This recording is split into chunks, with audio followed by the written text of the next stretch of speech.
So now I've got down to my last line. Hopefully I've got enough here, but let me see if I can get one or two more lines.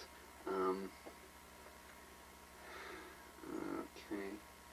Pain as weapon feed on the cannon of rash shadows. Plimsolls of the needy. Necessity obviates trust. Pettiness, seeking perspective. That's an interesting line. Pettiness, seeking perspective. But again, I don't know how summarizing I want to be in this poem, and I can't do it if I'm doing it from the first person. GEIN, that's beyond GEIN, and it's probably too summary for a third person. Let's see. Let's see. What does the dreamer save the dream? As long as we end. Then there was life. That's an interesting. Let's see. About there for a moment sways, and then there was life. Now that, since we know that he after being captured spent 27 years in prison or institutions, it's interesting that I don't know if I'm going to use that one, but that's an interesting line, especially for a killer. And it's a generic enough line that it's dependent upon other lines around it to give it texture and meaning. Let's see. Failure of purpose. Nothing has changed. The desire. Remember you. The seisms of spring. Dancing sands. Dust lights on that which dies. Blue darker than religion. I used that one. Let me go back. Sometimes you have to go through a couple of times, because now the first couple of sheets that I went through was before I decided on doing something silent and hermetic. So let me see here. Not last, but first respects. Paying the last. Paying the first respects. Okay, death is the last respects. The first respects. That's something. That's a twist on the line I've actually got here, but the first respects. That's something that might be interesting here. In this tenor. Better to be harangued. The twist of theory. Let's see. Let's see here. Cancer-filled air, cut from the no. Smallness of this. Smallness. Now again, could recognize smallness. The smallness. Now my line here is the smallness of this hand you hold, which is a variant on a love poem I did for this singer girl I knew, Laurie Sinclair, a few years ago, called Girl with a Guitar, the poem was called. But the smallness of something, let's see, the smallness of, now if I have him looking out, the smallness of the window, the smallness, well, so I'll just use the word smallness might appear in here, the smallness, ellipsis here, I don't know what I'm going to use there. You will fail. One day I'll stop and you will too. That's too philosophic for a GEIN poem. Bleed to know you're alive. That's too blatant, I think. Life's a hunt. Mountaintop, send me to death with a memory. I have form, shape. I like that one, but again, it's almost too facile religious. Bringing sheaves. The word sheaves is interesting. Let's see, perspective fills itself. I've used that line before. Darkness comes upon the flesh, too obvious.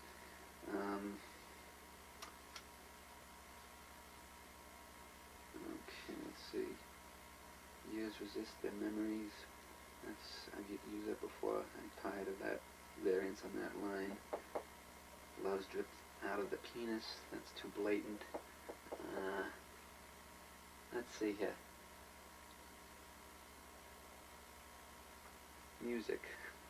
Just the word music or muse is something that could, because maybe he found some peace. Mellifluous light of evening. I don't like that one, because we can set it in the morning, and he can go from morning till film. The mellifluous light of, and I even have the line here, evening, morning. So here's where synchronicity comes in. both of these lines here, mellifluous light of evening / morning, and then a bough that for a moment sways / stays. So these are things where I was thinking variance, and now the GEIN poem is focusing me in on light, and it's interesting because I was just looking before Dylan came. I was just looking through a book of paintings by Vermeer. So I've got an image now, perhaps of Vermeer in a cell, GEIN in a cell. And I'm trying to think of physical, instead of him doing something, just a moment, a snapshot, and how maybe Vermeer might have painted GEIN. Maybe looking out a window, and I don't know yet if I'm going to focus on what's outside the window, although probably, since a bough that for a moment sways. So maybe I'm looking behind GEIN, and here's this little man, and if I'm looking in the background, I don't really have to describe him. Just the name Ed GEIN, I think probably will evoke enough, and it might not last for 500 years, but it'll evoke enough that having him looking at something out a sanatorium window is interesting. So that's where I'm heading now. I'm thinking, you know, Vermeer, Schneider doing Vermeer, doing GEIN is a way to go here. Let's see here. I empty the world for you alone. Your breasts overflow my mouth. Sun parts the gaps of love. My heart is a jackal that preys and lunges. That's an interesting line, but again, it's too solid. GEIN is someone who's lost,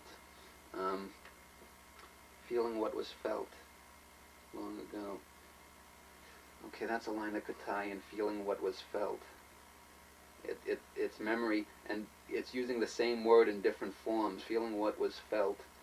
So again, in a lot of my poems, anyone going through my work, a lot of people think most of the things that appear are violence, but without a doubt the word memory, or remember, or forget, without a doubt, other than articles and conjunctions, those words probably appear more than any other words. So again, this is probably trending to be a memory poem. Maybe GEIN in the act of memory, or maybe or maybe even a third person remembering GEIN doing something, I don't know, or maybe GEIN remembering and remembering GEIN somehow.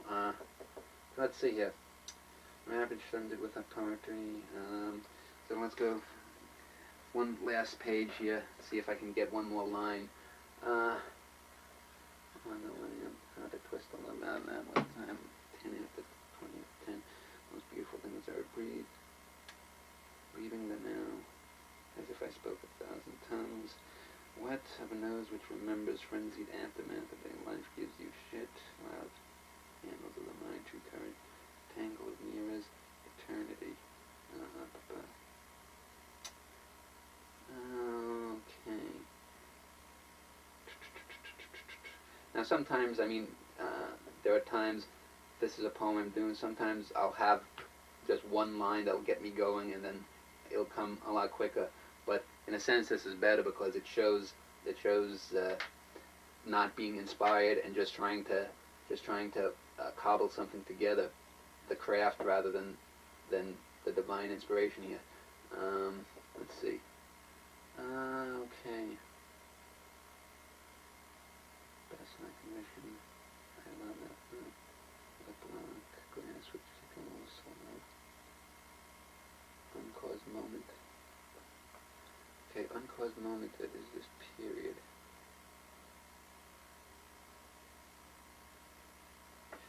Okay, that's an interesting one, because now, okay.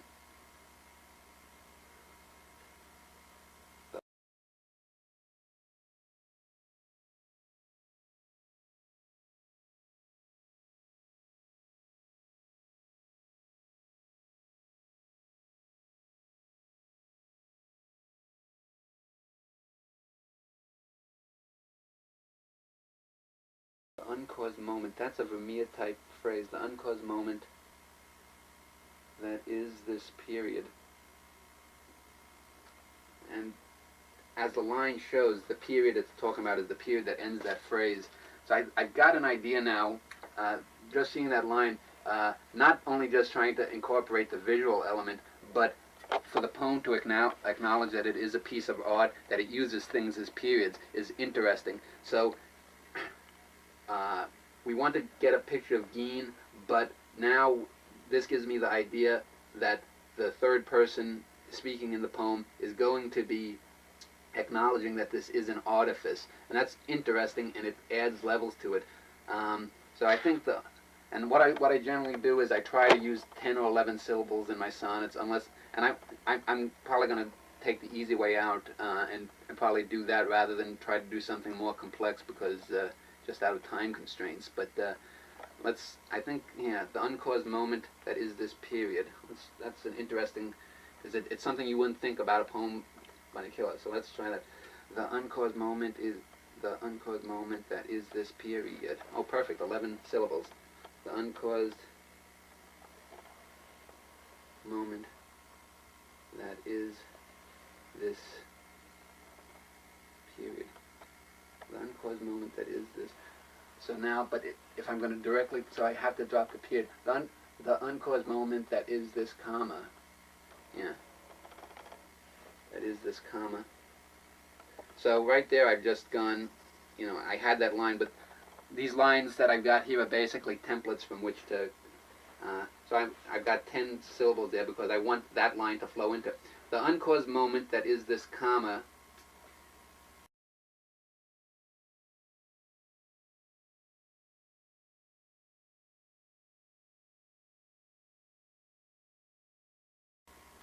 is a bough that for a moment stays. Let's see, that's only one is the bough. And I'm thinking I'm not going to mention GEIN in the poem. I'll have GEIN in the title, which will be enough there, and then it'll be anonymous. And what that does too is it separates the title from the poem, and it makes them two equal partners that you have. If you read the poem separately, you're going to have one thing, and then the title adds another dimension. And since I want to acknowledge the artifice of the poem and the Vermeer-like dimension of looking at GEIN, it gives a number of perspectival insights. So let's see. The uncaused moment that is this comma is the bough that for a moment sways. Is the bough that for but a moment sways, and but a moment sways because I've already acknowledged the comma there. And so even in the first two lines here, the uncaused moment that is this comma, and there's a comma at the end of this line, is the bough that for comma but comma a moment sways. So the word but uses the comma. It's a comment right one line in the middle of the next line underneath about the comma and the artifice of the poem, and the word but there really shouldn't be in that line, but it's the artist sort of intruding and saying this is an artifice. Now whether or not that works, I don't know, but I think it's interesting. And we haven't even yet gotten to the person yet.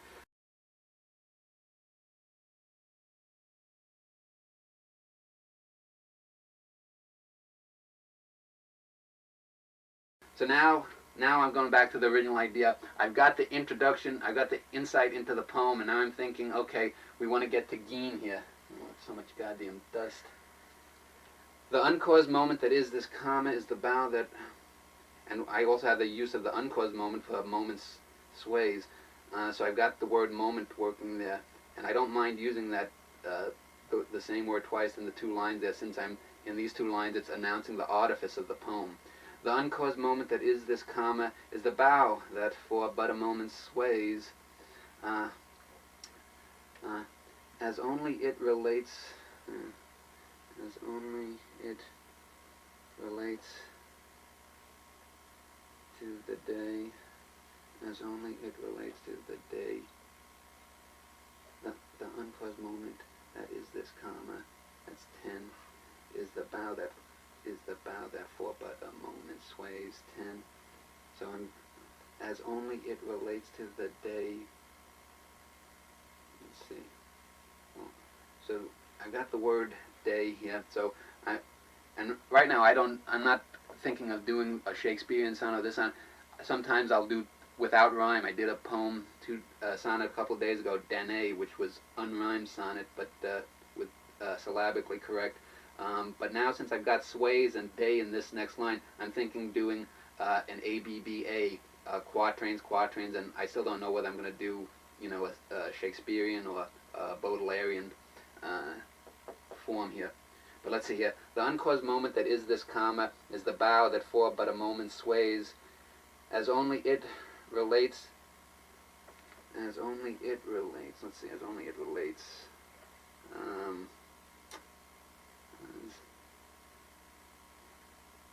As only it relates to the day.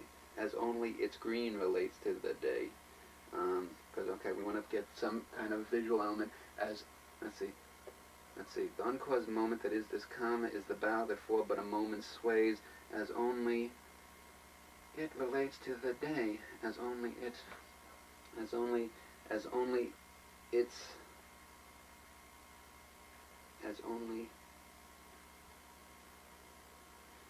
its motion relates the day. So we, that gives me the 10 syllables in that line. As only its motion relates the day.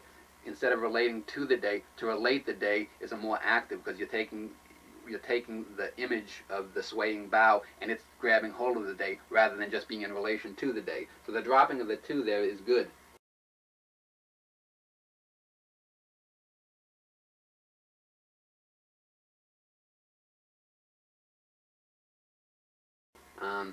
So let's see here. The uncaused moment that is this comma is the bough that for but a moment sways, as only its motion relates the day.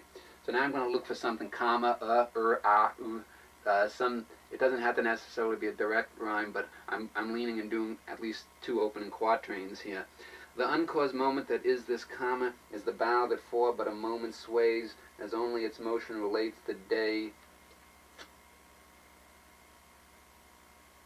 As only its motion relates the day, beyond the bars, and a word like bars always puts me in a Tennysonian type or Yeatsian type mood. What is that? The Pilgrim Soul kind of thing.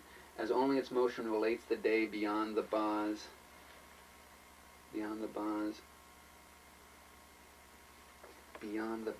that would infer, beyond the bars that could.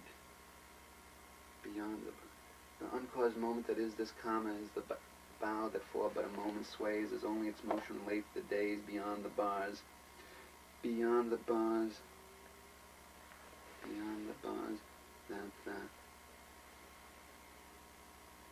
moment infers, beyond the bars, that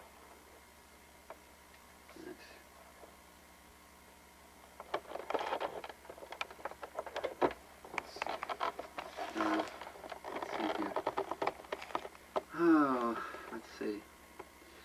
The uncaused moment, you're not going to be able to see well because I did right, that's why we'll be typing it, and that's the final thing where I finally polish it. But the uncaused moment that is this comma is the bough that for but a moment sways, as only its motion relates the day, beyond the bars. I don't know if I'm going to bring GEIN in at this moment, or should I, maybe what might be most effective is not to let GEIN come in until the very end. The uncaused moment, and that'll give it a Wallace Stevens type feel. The uncaused moment that is this comma is the bough that for but a moment sways, as only its motion relates the day, beyond the bars.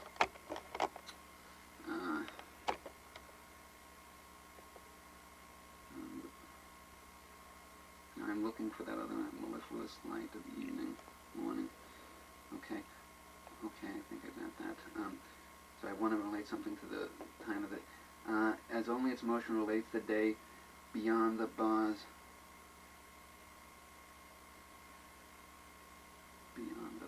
that the time infers, beyond the bars. Let's see. The uncaused moment that is this comma is the bough that for but a moment sways, as only its motion relates the day, beyond the bars,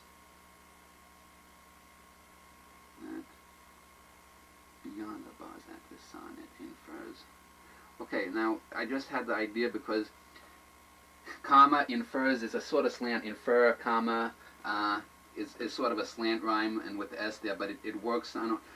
And because in just reading here, I was going for the visual, but now I'm thinking not to do that, because the uncaused moment that is this comma is the bough. So the comma is the bough, and so while that's the visual element within the poem, the comma, the artifice of the literature of the poem, the words here, the technique, is what is the bough. And I'm thinking that's something, that's an abstraction. So that's why instead of beyond the bars, I was looking for a visual image, you know, that these bars or that this window infers.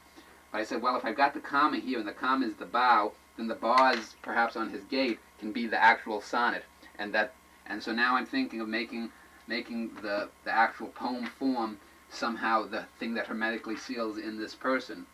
I still haven't mentioned, the murderous intent yet. So let's see here. The uncaused moment that is this comma is the bough that for but a moment sways, as only its motion relates the day beyond the bars that this sonnet infers.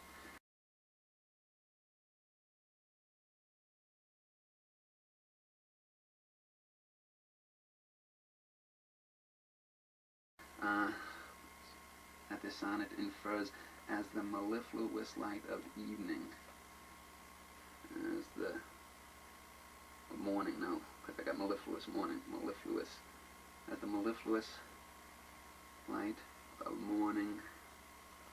And so I've got morning, I don't need that, and I had sways. So I'm going to use some variant of the line, the bough that for but a moment sways, as with stays, and then morning with evening. And probably at the end of this quatrain here, or maybe not, maybe it'll be at the, because I'm thinking of going Baudelairean 4-4-3-3 in terms of line structure now. The uncaused moment that is this comma is the bough that for but a moment sways, as only its motion relates the day beyond the bars that this sonnet infers, as the mellifluous light of morning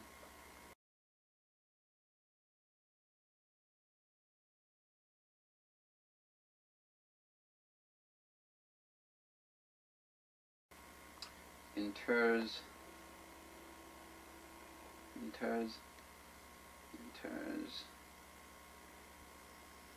his eyes within. That's one of my favorite words. Don Moss thinks I obsess on within and without, but what the hell. Inters his eyes within this space in time. So I get Alvin Lee back in this space in time. And time is also a great word because there's so much that you can rhyme with it. So as you notice, I sometimes keep going, especially, I don't do this in longer 3 or 4 page poems, go back to the beginning of the poem, but with a sonnet here, I just try to get sometimes the rhythms, and sometimes words come to me just by listening to the sounds here. The uncaused moment that is this comma is the bough that for but a moment sways, as only its motion relates the day beyond the bars that this sonnet infers, as the mellifluous light of morning inters his eyes within this space and time, beyond, and let's see, I got 2 beyonds, I'm going to lose one of them, but I'm just setting the first template here. His eyes within this space and time, beyond that place where he was sublime, beyond, okay, wait a minute, because I got comments on, so maybe using the word rhyme itself. As the mellifluous light of morning infers his eyes within the space and time, beyond that joy, undeterred by this rhyme, beyond that joy, undeterred by his rhyme. So now, already here, the first, halfway through, basically, the first draft here, I've already established that I'm too committed now with using the words in the poem like comma and sonnet and... Just a second. Oh. Let me get this reset. Is that a 90-minute tape or? It'll run 2 hours. Oh, okay. Yeah, because we should be able to get that done easy. Oh.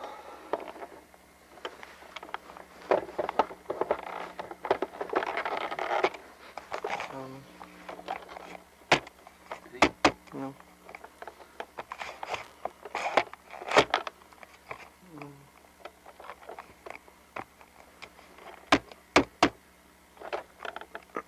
Okay.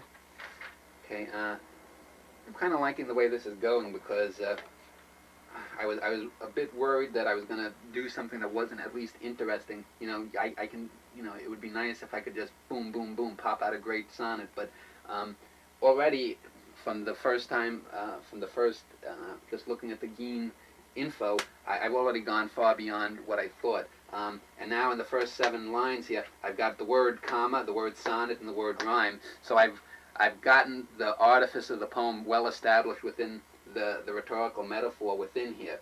So now the first half of the poem, the uncaused moment that is this comma is the bough that for but a moment sways, as only its motion relates the day, beyond the bars that this sonnet infers, as the mellifluous light of morning inters his eyes within the space and time, beyond that joy undeterred by his rhyme, by this rhyme. And I've got some nice little tricks going on here too. For example, the end of line 4, I've got infers, and I've got a nearly dead-on rhyme that starts line 6, infers, inters, and it's just one beat off. And so it's something too that just rhythmically, if you're reading it, and it's kind of, you know, I'm not a believer in metrics, the metric fallacy. I'll rail against that sometime.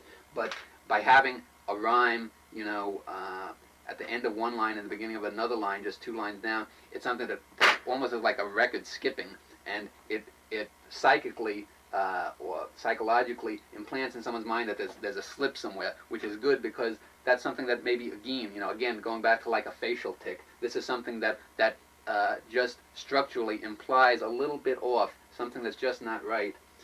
And we still haven't gotten into GEIN really here. Inters his eyes, because the only mention is his, so that's, GEIN doesn't appear, or just his eyes. So let's see here. Now I need to rhyme morning again. The uncaused moment that is this comma is the bough that for but a moment sways, as only its motion relates the day, beyond the bars that this sonnet infers, as the mellifluous light of morning inters his eyes within this space and time, beyond that joy undeterred by this rhyme, where he smiles, where he smiles, where he smiles, where he smiles in a way just seeming, smiles in a way just seeming.